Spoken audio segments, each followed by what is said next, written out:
प्रिय विद्यार्थियों नमस्कार। स्वागत है आप सभी का हमारे इस वीडियो लेक्चर में।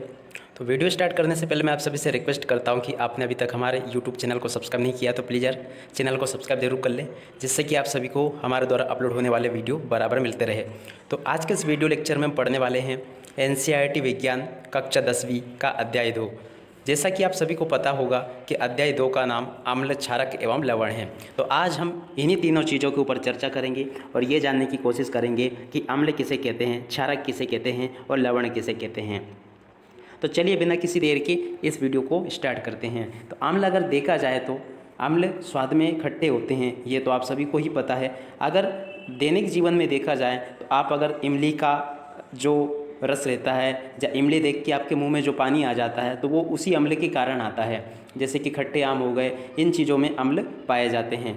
अब अगर क्षारक की बात करें तो ये थोड़ा आपके लिए समझना कठिन हो जाएगा, पर इसको एक माध्यम से अपन समझे अपन तो क्षारक जैसा कि आपने देखा होगा, जब भी आपने कोका कोला या कोई सी भी कोल्ड ड्रिंक्स पी होगी तो आपकी जीभ में क्षार जैसा महसूस आपको होता है। तो अगर देखा जाए तो वही आपका क्षारक है।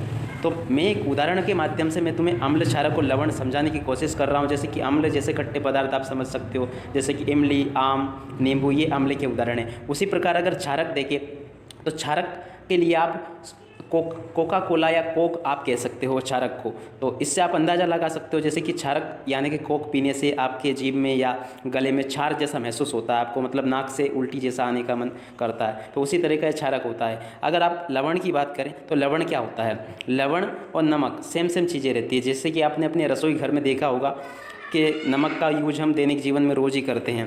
तो लवण जो है नमक को आप समझ सकते हो। तो इस प्रकार से आप अम्ल यानी कि खट्टे पदार्थ, क्षारक यानी कि कोक का एक उदाहरण ले सकते हो आप, और लवण यानी कि नमक का एक उदाहरण आप ले सकते हो। तो चलिए अब बिना किसी देर के इस अध्याय 2 के प्रश्न उत्तर को भी देख लेते हैं और किस प्रकार से प्रश्न इस अध्याय में से आते हैं और क्या चीज़ें पूछी जाती है, वो सारी चीज़ें हम इस वीडियो में जान लेते हैं। तो चलिए बिना किसी देर के इसका पहला वाला प्रश्न शुरू करते हैं। ये बहुत ही महत्वपूर्ण प्रश्न है, आप इस प्रश्न को जरूर बहुत अच्छे से याद कर लें। पीतल एवं तांबे के बर्तनों में खट्टे पदार्थ क्यों नहीं रखना चाहिए?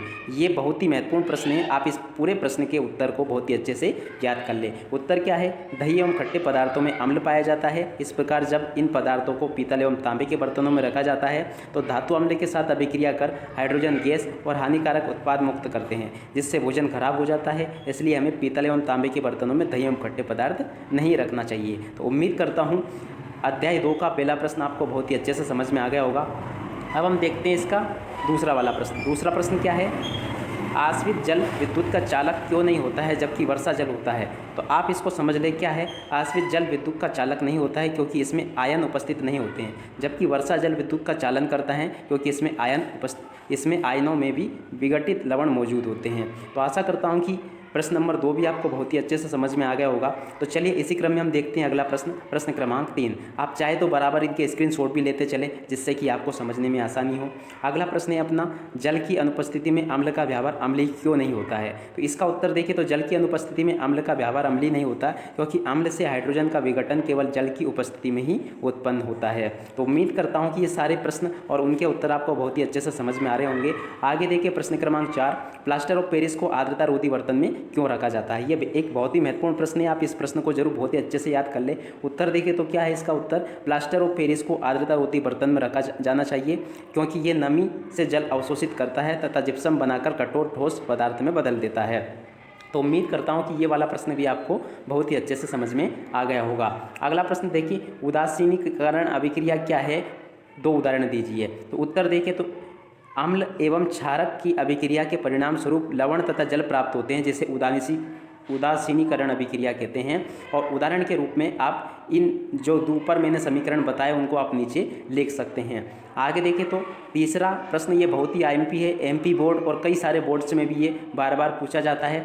धोने का सोडा एवं बेकिंग सोडा के दो प्रमुख उपयोग बताइए। तो धोने के सोडे के 2 प्रमुख उपयोग क्या है आप देख सकते हैं। इसका उपयोग कांच, साबुन एवं कागज उद्योग में होता है।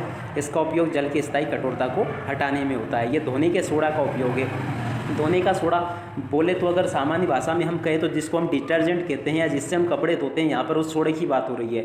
ये कुछ अलग भी होता है, फैक्ट्री में जो यूज होता है वो सोडा कुछ अलग भी हो सकता है, पर सामान्य भाषा में देखे जाए तो धोने का सोडा मतलब कि आपका कपड़ा धोने वाले सोडे की बात हो रही है। आप तो सिर्फ इतना सा समझ जाना। आपकी मम्मी जहाँ रसोई में बेकिंग सोडे का उपयोग करती है, वो जो सफ़ेद कलर का होता है जिसको हम पाव रोटी में उपयोग करते हैं या चीज़ों को स्पंजी बनाने में यूज करते हैं, वो ये बेकिंग सोडा है। तो इसका क्या उपयोग है? इसका उपयोग पाव रोटी या केक में होता है। इसके उपयोग से पाव रोटी व केक स्पंजी बनते हैं। दूसरा क्या इसका उपयोग है? इसका उपयोग सोडा अग्निशामक के रूप में होता है। तो उम्मीद करता हूँ कि ये वाला प्रश्न आपको बहुत ही अच्छे से समझ में आ गया होगा। अगर मेरी सलाह मानो आप तो इस प्रश्न को जरूर बहुत अच्छे से याद कर लेना। धोने का सोडा और बेकिंग सोडा ये बार बार बिल्कुल पूछा जाता है वार्षिक परीक्षाओं में, तो आप इस प्रश्न को जरूर बहुत ही अच्छे से याद कर लें। अब इस वीडियो के अंत में हम देखने वाले हैं इस पार्ट का एक बहुत ही महत्वपूर्ण प्रश्न जो कि हर बार आता है, हर बोर्ड में आता है। आप इस प्रश्न को, अगर मैं आपको सलाह देना चाहूँगा कि आप कमज़ोर से कमज़ोर भी अगर विज्ञान में हो तो आप इस प्रश्न को जरूर बहुत ही अच्छे से याद कर लें। और इस प्रश्न को मैंने बड़ी ही मेहनत करके बहुत ही सरल तरीके से पेश किया जिससे कि आपको कम समय में बहुत अच्छे से याद हो जाए। तो चलिए बिना किसी देर के अगले प्रश्न को देखते हैं। प्रश्न है अम्ल एवं क्षार में अंतर लिखिए। तो आप देखते चले बिना किसी देर के। अम्ल और क्षार, अम्ल का स्वाद खट्टा होता है, क्षार का स्वाद कड़वा होता है। आपको ये बहुत अच्छे से समझ में आ गया होगा। अगला देखिए, अम्ल नीले लिटमस पत्र को लाल कर देते हैं, क्षार लाल लिटमस पत्र को नीला कर देते हैं। दो अंतर आपको समझ में आ गए होंगे। अगला अंतर देखिए, अम्ल क्षार को उदासीन करते हैं, क्षार अम्ल को उदासीन करते हैं।